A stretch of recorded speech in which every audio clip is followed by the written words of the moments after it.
नमस्कार, one India Hindi में आपका स्वागत है। मैं हूं राहुल पांडे। उत्तर प्रदेश में 7वें यानी कि आखिरी चरण का आखिरी रण जीतने के लिए सभी पार्टियां अपनी पूरी ताकत झोंक रखी है। माना जा रहा है कि राज्य में मुख्य मुकाबला बीजेपी और समाजवादी पार्टी के बीच है।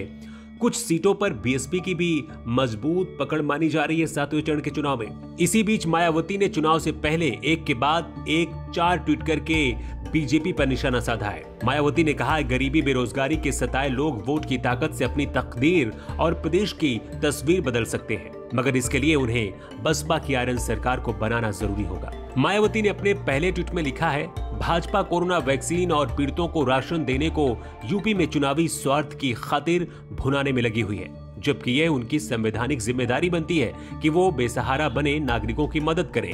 यह कर्तव्य है, एहसान नहीं। किंतु रोजी रोटी छीनकर मुफ्त राशन व टीका, यह कैसी अजब राजनीति।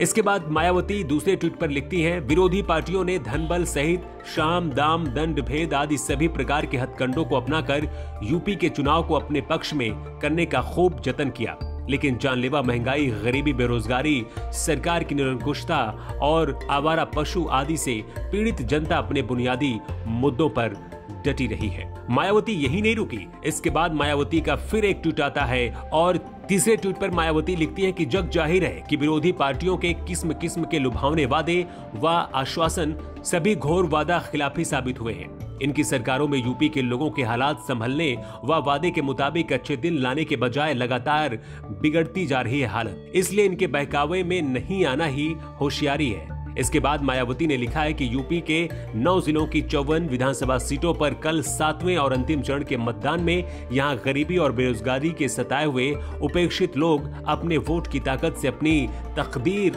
तथा प्रदेश की तस्वीर बदलने का काम कर सकते हैं। इसके लिए बीएसपी की